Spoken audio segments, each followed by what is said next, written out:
Good morning, students. Once again, we are here in our English class. We are on lesson number 3, Idgah, that you know very well. Half of the lesson I have completed in previous 2 videos. Today we are going to complete this lesson. Our lesson is Idgah and it is written by Munshi Premchand. I already told you, I have given you all detail about him. So, you know that Hamid went to fair with his friend. They went at Idgah. They enjoyed a lot. Hamid purchased one tongue. His friend purchased so many things, toys and everything. And Hamid very intelligently convinced their friend that his tongue is more beautiful than their toys and important than their toys. That we have completed. हमने देखा था कि हामिद ने उनके friend को कैसे बताया कि आपका जो टॉयज़ है वो मेरे टोंग से ज़्यादा अच्छा नहीं है. देखो मेरे टोंग्स को तो मैं गन भी बना सकता हूँ और ये गिरेगा तो भी नहीं टूटेगा. Just like that he has convinced all his friends. Now we will start other remaining part of the lesson. Hamid's tone was conciliatory. Conciliatory is one hard word here, new word here. It means making angry people calm. जो angry लोग होते हैं उसको भी काम कर देना, शांत कर देना. That is called conciliatory. तो हामिद का टेन कुछ ऐसा ही था टोंग के जो एंग्री थे उसके फ्रेंड उसको भी उसने शांत कर दिया. I was only teasing you. There is no comparison between this plain steel tongs and our beautiful toys. अभी हामिद का जो टोन था ना वो एकदम जो एंग्री होते उसको भी शांत कर दे ऐसा था. एकदम अच्छा टोन था उसका बोलने का तरीका. तो वो क्या बोल रहा था, मैं तो सिर्फ आपको टीज़ कर रहा था. मेरा जो ये टोंग है ना वो आपके ब्यूटीफुल टॉयज़ के आगे कुछ नहीं है, ऐसा वो उसके फ्रेंड्स को बताता है. But the boys were not convince. पर जो उसके फ्रेंड्स थे वो उससे कन्विंस नहीं हुए. Nobody is going to blame us for bringing this toys, cried Mohsin.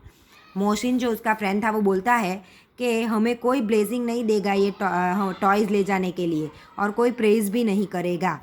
Hamid had to accept that none of the boys' mothers would be as glad to see the tong as his grandmother would be to see the tongs. और हामिद को भी accept करना ही पड़ेगा कि उसकी grand mother ये टोंग देख के जितनी खुश होगी उतना खुश बाकी सब बच्चों के टॉयज़ देख के उसकी मदर नहीं होगी. वाई? बिकॉज हामिद ने ऐसी चीज़ ली थी जो उसकी दादी के लिए बहुत ही यूज़फुल थी.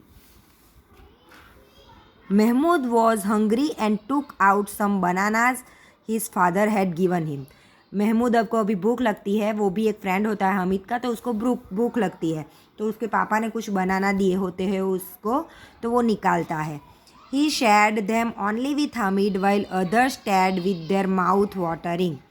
तो वो बनाना भी हामिद सिर्फ उसके साथ ही शेयर करता है और बाकी सब के मुंह में पानी आता है वो देख के. That was the glory of the tongs. और ये सारी चीज़ें किसकी वजह से हो रही थी?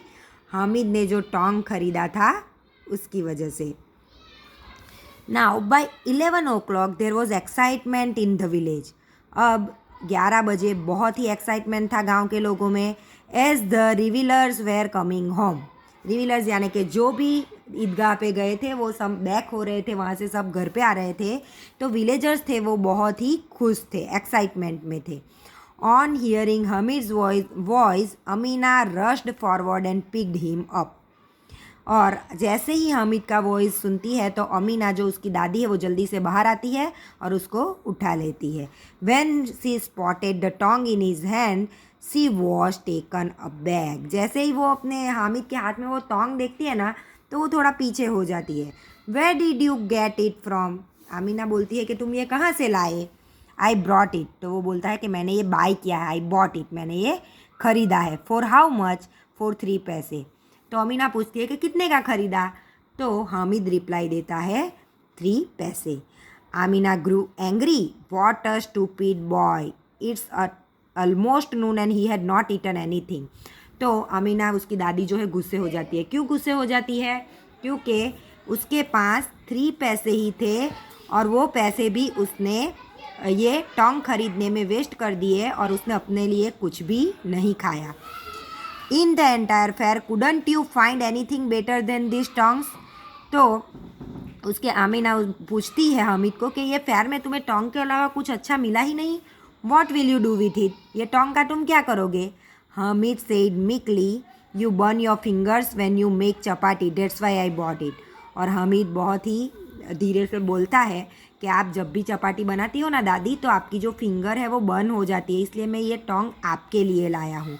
The old women's temper change into love, जो दादी का गुस्सा था वो एकदम से चेंज होके प्यार में बदल गया।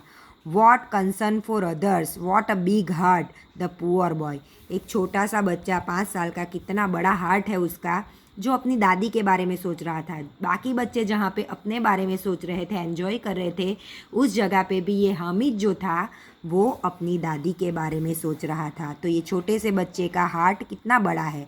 How he must have suffer seeing other buying toys and sweets, जब बाकी के सारे टॉयज़ खरीद रहे थे बच्चे, स्वीट खरीद रहे थे, तो उसको कितना दर्द हुआ होगा, उसको कितना मन हुआ होगा। Even at the fair he thought of only his grand mother, इतना अच्छा फेयर था, फेयर में सब घूमने गए थे, और उस टाइम पे भी हामिद जो था वो किसके बारे में सोच रहा था? अपनी ग्रैंड मदर के बारे में। शी ब्रोक डाउन, उसकी ग्रैंड मदर जैसे टूट गई। The old women Amina, because Amina became Amina the little girl, ये बहुत ही ओल्ड थे, वो उसके दादी थे, तो वो ओल्ड वुमेन थे, फिर भी वो एक लिटल गर्ल बन गए। Large tears fell from her eyes while Hamid comforted her, और उसकी आंखों से बड़े बड़े आंसू निकल रहे थे आमीना के आंसू से, और हामिद जो था वो उसके सर पे हाथ रख के अमीना को, मतलब उसकी दादी को कंफर्ट कर रहा था, शांत कर रहा था। Hamid the child was playing the role of Hamid the old man, अभी क्या हो गया था? हामिद एक छोटा सा बच्चा था, लेकिन वो एक ओल्ड मैन का जो रोल है वो प्ले कर रहा था। दादी रो रहे थे और हामिद उसको कंफर्ट करके चुप करा रहा था। देखो बच्चों, एक छोटे से बच्चे से भी हम बहुत सारी चीज़ें सीख सकते हैं। Amina beseech Allah's blessing for her grandchild, और अमीना अल्लाह के ब्लेसिंग, उनके गॉड के ब्लेसिंग मांग रहे थे उसके ग्रैंड चाइल्ड के लिए, हामिद के लिए। How would Hamid understand what was going on inside her, पर हामिद को कैसे पता चलेगा कि दादी के मन के अंदर क्या चल रहा है। तो बच्चों, हमने इस लेसन में देखा कि ज़रूरी नहीं है कि जो उम्र वाले हो, जो बड़े हो, उसे ही समझ होती है। कभी कभी छोटे बच्चे भी हमें बहुत कुछ सिखा सकते हैं, और हर बार ज़रूरी नहीं है कि जो बाकी के लोग करते हैं वो हमें करना ही है। कभी हमें अपनों के लिए कुर्बानी भी देनी पड़ती है। तो मुंशी प्रेमचंद जी ने बहुत ही अच्छे से ये लेसन राइट किया है, और बहुत ही अच्छी हमें जो मोरल है वो लेसन में से मिलती है। Munshi Premchand 1880-1936 is one of the best known writer of Hindi literature, वो मैंने आपको बताया था कि वो हिंदी के बहुत ही अच्छे वेल नोन राइटर है, और उसने स्टोरीज़ भी लिखी है जो फार्मर्स के बारे में होती है, और उसने एक नावल लिखी है जिसका नाम है गोदान, जो हिंदी में बहुत ही अच्छी नावल मानी जाती है। So students, I hope you understood this lesson nicely, but then also if you have any doubt, you can call me. I will explain you it personally also. You have to read this lesson one time again, and you have to write question answer of this lesson. I will send photograph of question answer. So our 3 lessons completed. One first lesson, after that poem, and this is the third one. We have completed with hard word and question answer. Okay, you have any doubt, then you can call me. Thank you. Have a nice day.